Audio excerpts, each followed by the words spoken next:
wengi. Mimi naelewa hali ya wachungaji walivyo. Michungaji mingine haijawahi kuitwa. Wewe nenda kaulize maaskofu wa madhehebu, watakwambia mateso. Kila siku watu wanakwenda, baba askofu nisaidie, baba askofu sijala leo, baba askofu sina hata viatu.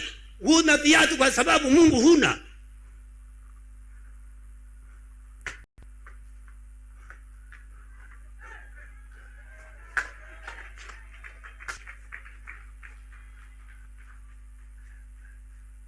Mchungaji ameitwa, yaani yuko anakosana na askofu wake kwa sababu kamuomba askofu amsapoti.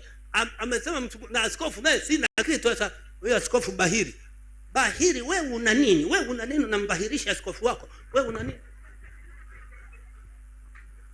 Nilikuita bwana, alikuita. Anza kukimbia. Nataka nitoe vyuma. Kuna mchungaji mmoja sitamtaja, ni kijana, yeye amefaulu mtihani. Alinikuta miaka 3 iliyopita. Akaniambia, baba mchungaji, nikasema Bwana ameniita. Amesema nami kuanza kazi maeneo ya pwani kule. Nikasema kwa hiyo sasa nakuja unishauri sasa na kunielekeza naanzaje, sina pa kusalia, halafu hata nitakula kulaje.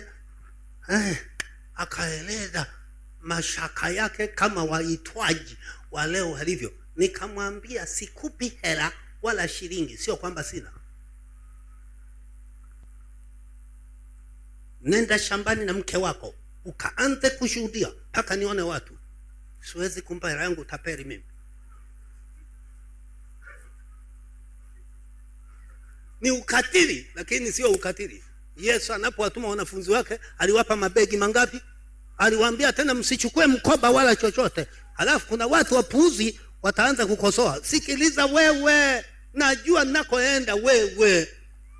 Kwani unaelewa naenda wapi? Tulia kijana humo ndani, na wewe mwenyewe ambaye ndio kazi yako.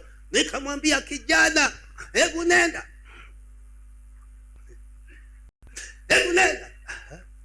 Akanielewa kijana, akaenda.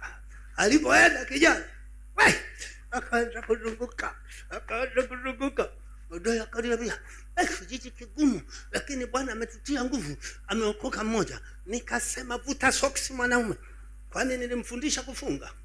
Wachungaji wanabembeleza kufunga.